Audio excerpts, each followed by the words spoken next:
Hey guys, welcome to part 2 of my living room tour. And in part 1, we talked about 4 easy steps to start your budget living room. And in part 2, right here, we're going to be talking about where exactly I got these items, how I did it, and how you can do it too. If you love saving money and you love saving the planet, you are in the right place to combine both of those together. Go ahead and subscribe to my page for more of that content. And watch to the end so we can talk about dumpster diving. My first method is getting things from friends and family members or past roommates. So when I moved away from my roommates, I definitely had my eye on a few things that I knew were unclaimed in the apartment. So what I did is I straight up just asked my roommates if I could have it. Most of the time my roommates did say yes. The kayak or the buckets. A few times I've been offered to give them a little bit of money for it, and definitely sometimes they say no. But I found a lot of my favorite pieces through this. I have told my friends many times to not throw away things and let me look at them first because I might be able to use it, or I could at least salvage it and give it away to somebody else that actually could use it too. I just saved that item from going straight to the dumpster or a thrift store where it may or may not have actually gotten used. I think that salvaging furniture is really important and really fun and really useful. I sometimes can even sell the furniture that I found for either really cheap or free and make a few dollars on it. Okay, let's look at the items that people have given me, like friends, family, or past roommates that I got for free. So first we have this blue chair. So the blue chair is from a past roommate. They bought it at an estate sale and they split the price of it, and nobody really wanted it when they were leaving because everyone was going to different places. So I asked if I could take it and they all said yes. The guitar is from my husband's mom and it's actually from her mom. It's actually really old and his mom doesn't play guitar, so she really had no use for it. So we got a free guitar.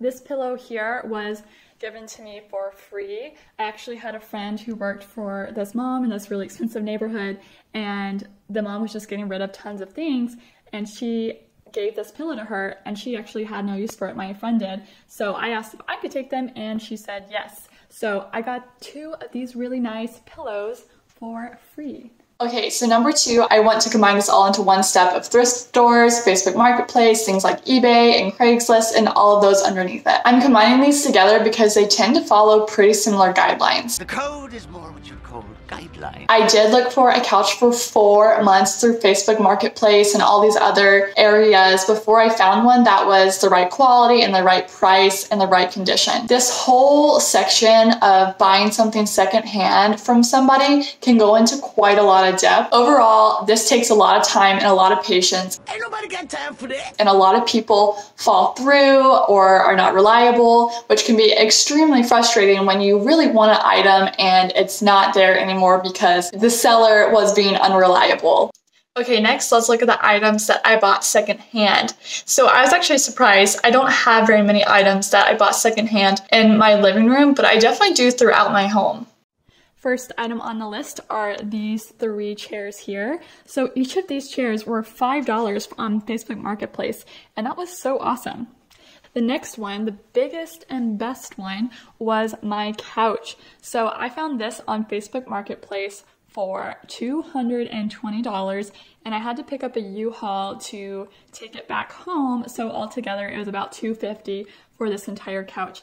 It is in really great condition. The only part that is not the best is that it is missing one little button right here, but it's totally okay because my pillows completely cover it up and it's not even noticeable at all. The couch was barely even used, and so I thought it was really the best deal that I could even imagine. So since step 2 and 3 were combined together, I guess we're now on to step 4. This would be gifts.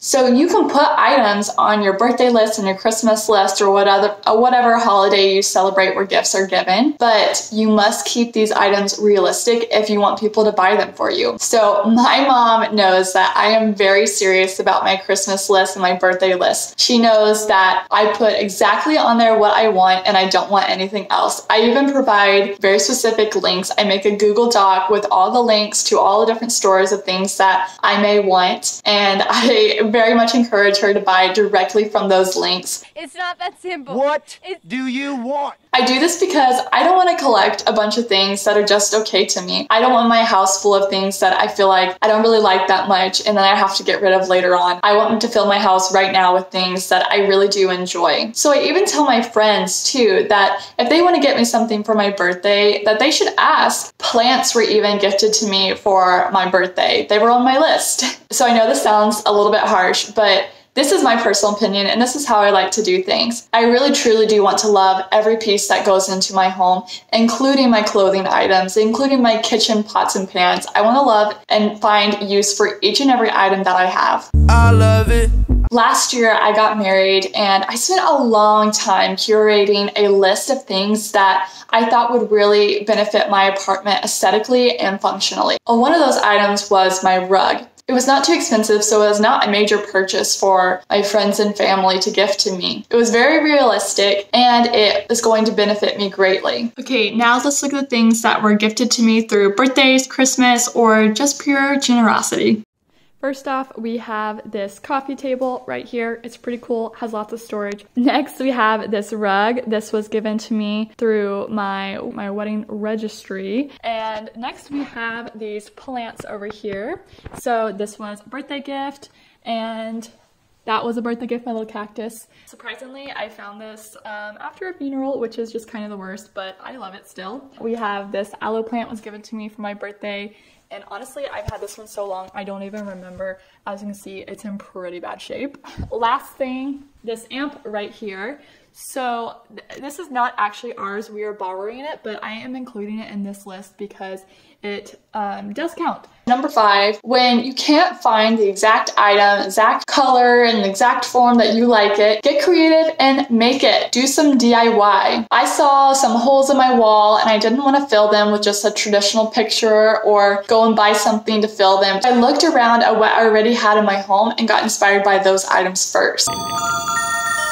So first I found some embroidery hoops, and then I went to Pinterest for ideas. So when I went to Pinterest, I didn't find an exact idea of what I wanted, but it gave me inspiration and gave me an idea of what I could create. And all that I saw that I needed extra was some thread. I already have some hemp thread and some glue, which I also already had. And my creation came to life. It's alive! And it was super easy and honestly super quick. And then I love it because it is individual, it's creative, and it represents me. So on my other wall, I have some bouquets that were from my wedding. You can still find flowers in your area that are cheap and make a bouquet. You just need to search YouTube real quick on how to do that. That's what we did. It was super easy, it was super budget, and it really brings a lot of life to the room. So I have other things in my home that I've created in DIY, but I'm going to show you the 2 things in my living room. We have this little hoop thing made out of embroidery hoops and some hemp thread and glue. That was super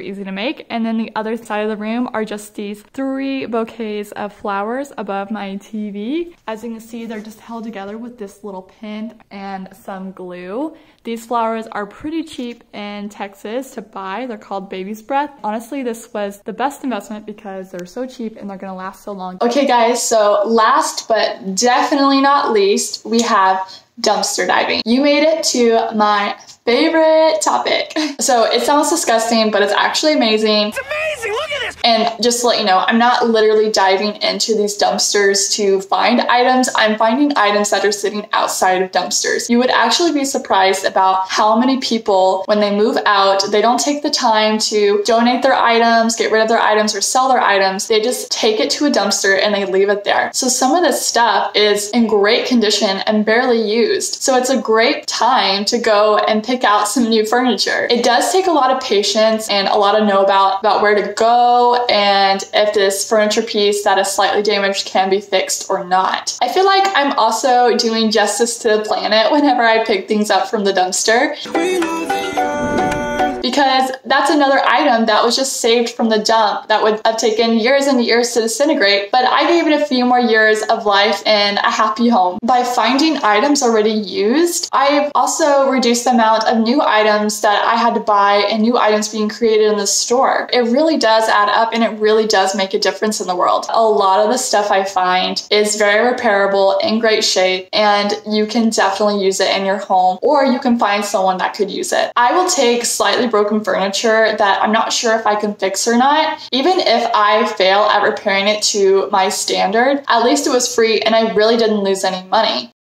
I only lose money if I did have to buy supplies to fix it, but usually the supplies I buy, I try to make sure that I can use on multiple different items. So I definitely have a lot more tips and tricks about how to do this, where to do this, and all of those details. So if you want to see more about that, I can definitely do a video on that. Just let me know. Hint, the summertime is definitely a gold mine. All right, let's look at my favorite items that I found by a dumpster. First on the list, we have this table. So this table was literally found by a dumpster. See, it has a little bit of marks on it here, but if I were to sand this, take off the paint, and put a new stain on top, it's gonna look so great. Next, I have this chair over here. So this chair is really interesting. I saw it by the dumpster and I wanted it so badly.